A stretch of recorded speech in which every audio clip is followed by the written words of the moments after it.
Hey guys, this is Mario Nosenzi from the Geauga County Conservative Club. I want to wish you all a happy new year.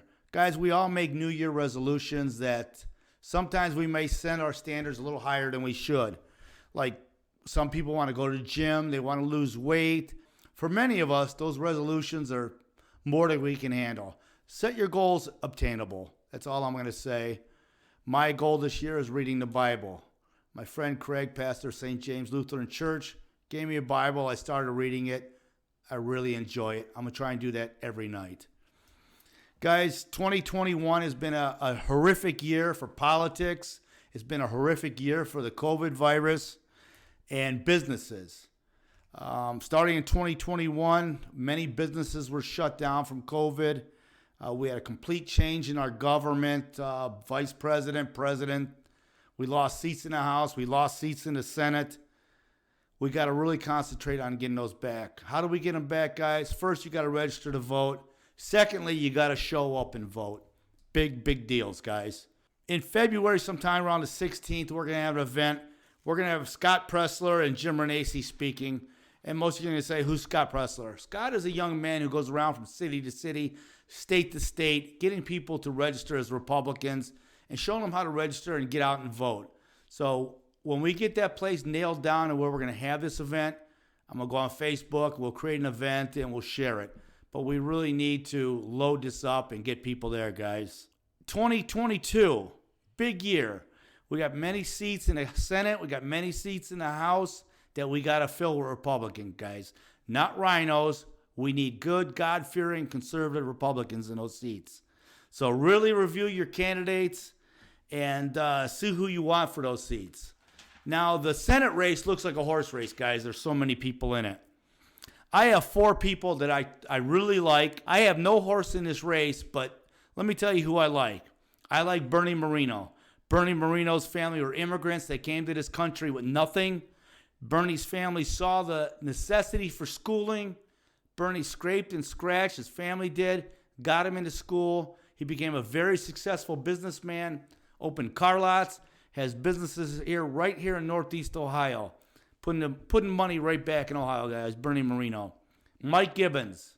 Another great individual. Born and raised in Parma. Came from blue-collar family. Another great individual. Self-made man. I like both of those guys. I'd be remiss to say if I didn't mention Senator Matt Dolan. Matt would be a guy who would be ready to roll. He's a state senate for Ohio, and he'd fill that position really well and just go right in running at the U.S. Senate. And, of course, we got Josh Mandel, ex-Marine, great guy, be another great candidate, guys. These are all great candidates. But let me point out a couple things. As most people know, every time a disaster happens in Northeast Ohio or around this country, myself, Tammy, and Mario's Barbershop steps into action, and we collect goods and we deliver these things. Well, Bernie Moreno and Matt Dolan both stepped up huge, called me up, said they were sending me checks, and they did it. And I asked them both, what do you want me to do with these checks? And they said, Mario, do with whatever you need. Use it for fuel, lodging, whatever. I want to thank them, gentlemen, and they didn't ask me to mention this, but it'd be silly if I didn't mention their good deeds, guys. Every time something happens, and we're going to start out with Gatlinburg. When it caught on fire, we sent a truck there. We collected donations, and we sent a truck full of goods there. And then the hurricanes hit Houston. Guys, we sent 7 24-foot box trucks and 2 53-foot containers. Then Immokalee, Florida hit. The hurricanes hit there also. And we sent a 52-foot trailer there. And then right after that, following year, the Outer Banks got hit with hurricane and flooding. Tammy and I collected and drove a trailer full of goods there and dropped them off. Then the tornadoes hit Dayton, Ohio. We sent a truckload of supplies to Dayton, Ohio. And just recently, I'm missing Louisiana. Don't forget, Tammy and I collected, and the barbershop collected goods, and we took a trailer full of goods down to Louisiana when the hurricanes hit there. And just recently, guys, we went to Kentucky. Most people heard the news about Kentucky, saw the damage in Mayfield, Kentucky. But, guys, Mayfield was only a small portion. You got to realize this was a 200-mile swipe of damage through Kentucky and Tennessee. And the reason they showed Mayfield so much, that was the governor's of Kentucky's hometown. Why am I saying that? Because there's other counties in Kentucky that got totally wiped out, rural areas. There was a county called Ohio County, and I equate Ohio County to Middlefield, Ohio, a small rural farming community that got totally wiped out, guys. 79 homes gone, farmers gone. And another little town called Brennan, Kentucky. Brennan is outside Sacramento, Kentucky, not Sacramento, California. And Sacramento is where we took our supplies to Kentucky, and we dropped them off there to the Sacramento Methodist Church, where we met a fantastic individual called Pastor Mike. Pastor Mike from the Sacramento Methodist Church is a retired Navy pilot, down to earth, great guy, guys. And you'll see pictures of Pastor Mike and Tammy and I, as well as other pictures of our trip. But as we were sitting there talking to Pastor Mike, I asked him, I said, Pastor, what is FEMA doing here? And he didn't want to get negative. He just kind of rolled his eyes and told me nothing. And I didn't understand that comment till we were done unloading our supplies, and he told us how to get to where we had to go to see the damage and see if we can help. As we were driving down the highway out of Sacramento into Brennan, it was worse than anything I had seen. I have seen damage from hurricanes and floods, but these people still have homes. When we went through Brennan, there was no homes. It looked like the hand of God had came and swiped these homes right off their foundations. And to say I was teary-eyed would be lightly. I mean, I was bawling. I couldn't believe the damage and the problems these people have. And my biggest anger is with FEMA and the federal government. Why are they not supplying these folks with trailers and helping them? We have trailers all over the South that FEMA had during hurricanes down there, and they have FEMA trailers on the southern border for the illegal immigrants. But here we have tax-paying Americans, and they can't have FEMA trailers? It makes no sense. Now, Tammy just dinged me, and here's right here on Facebook. It's a thing that says FEMA trailers stored at Texas airport being auctioned off for a fraction of what they cost. Well, that's great, but why don't we get our butts in gear and take those to Kentucky where they're needed? FEMA shouldn't be selling these. They should be giving them to the people of Kentucky to use. So I'm really ticked off about that, guys. And thank you, Tammy, for sharing that. That's awesome. A little tidbit of information I didn't know. I knew we had trailers, but I didn't know they were auctioning them off. They shouldn't be auctioned. They should bring loaded onto trucks and taken right to Kentucky. Now, guys, these people are in dire straits. They're living with family members. They're living with friends. They're living in hotels. It's going to take years to put their lives back together, guys. We saw, as we were driving through Brennan, there was, like I said, a rural farmer community, neighborhoods gone, but you'd see fire pits in the middle of the yards or in the fields where they were burning all the lumber and debris from their homes. Like I said, it looked like someone knocked their homes right off the foundations.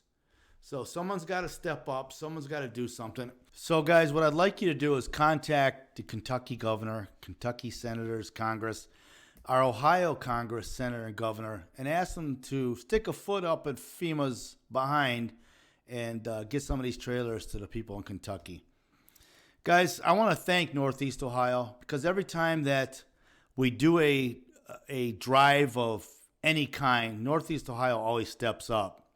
But let me share a little story that happened to us when we got to Kentucky, got checked in, and in the morning we were going out to get in our trailer to take the supplies. As we got off the elevator and we're heading to get a cup of coffee, I heard a gentleman say, "Hey, we're here to see you." And I looked around and saw Tammy behind me and no one else, so they had to be talking to us. So we walked over to see him, and it was a gentleman by the name of Ricky, and his wife's name was Sheila Reed.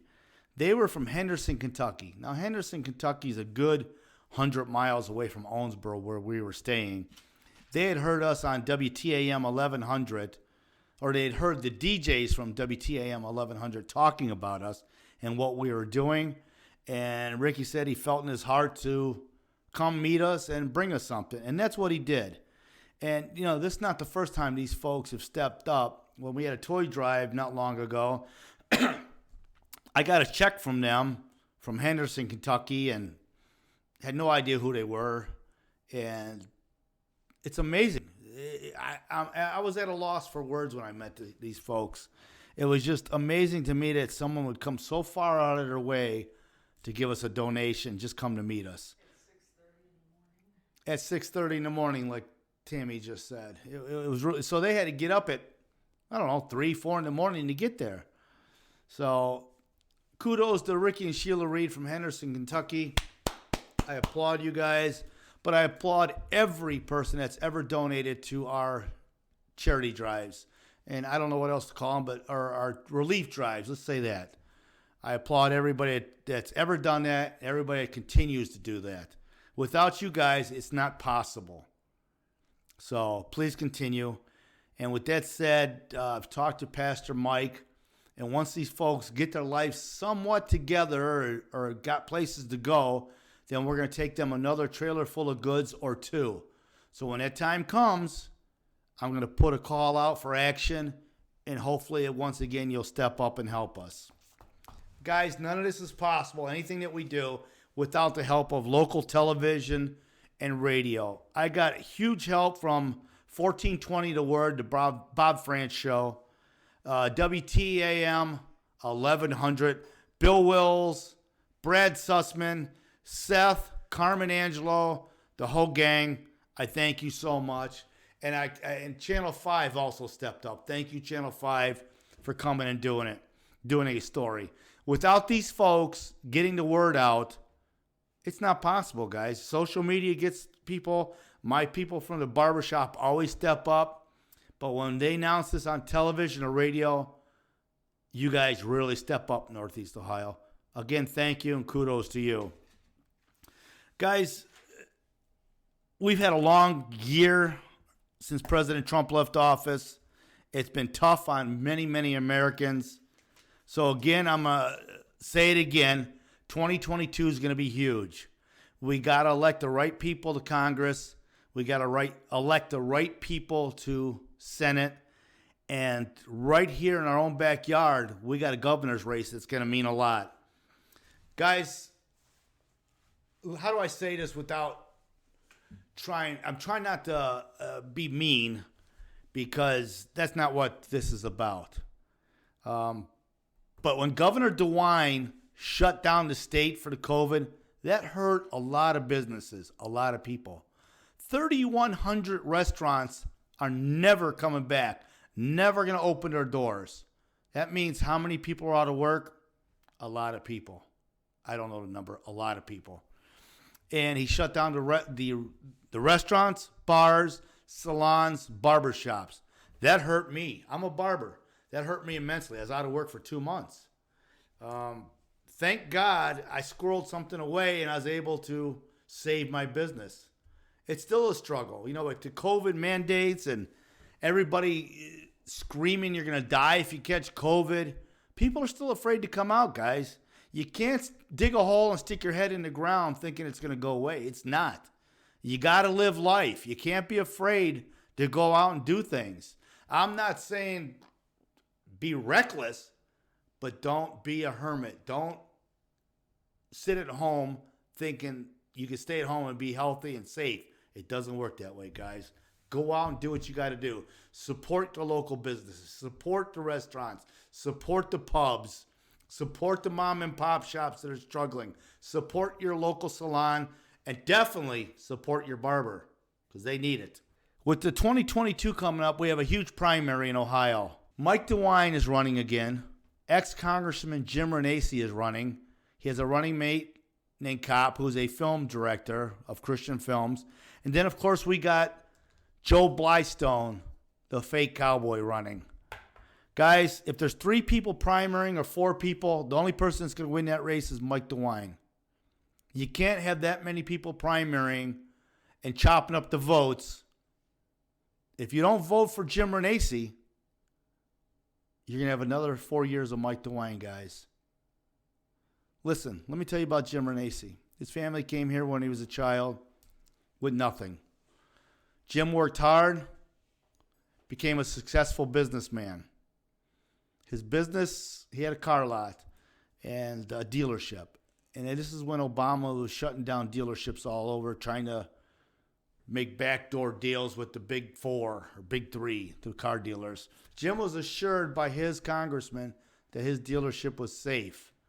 And Jim ended up getting screwed by his congressman. Jim called him and said, hey, I'm going to run against you. Jim did, and he won. So when people say Jim's a career politician, I call bullshit.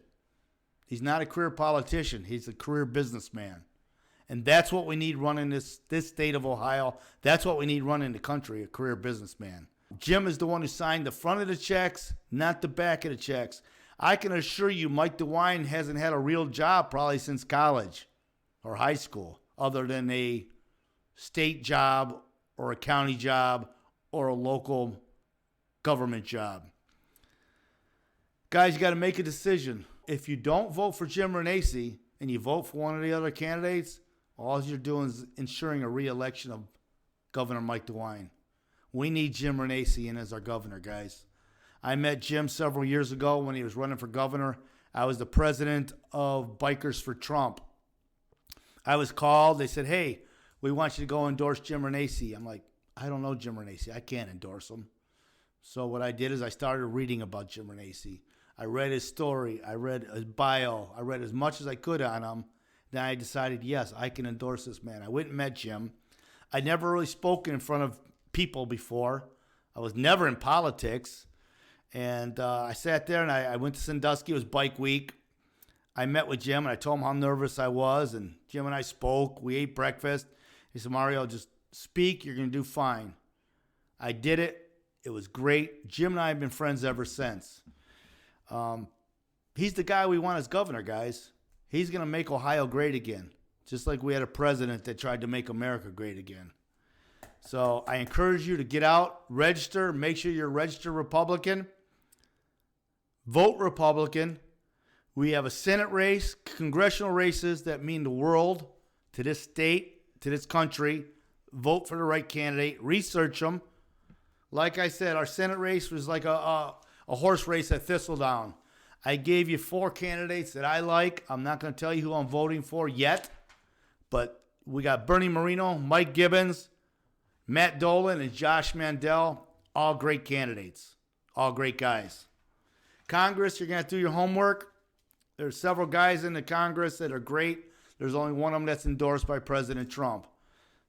And I'm not sure who's going to get the senatorial endorsement by Trump, but I assure you that if anybody gets a governor's endorsement by Trump, it's going to be Jim Renacci.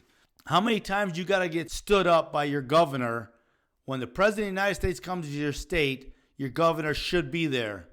Twice, Mike DeWine stood up President Trump. First time he had COVID, he claimed.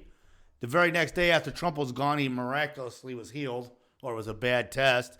And the second time, I have no idea what his excuse was.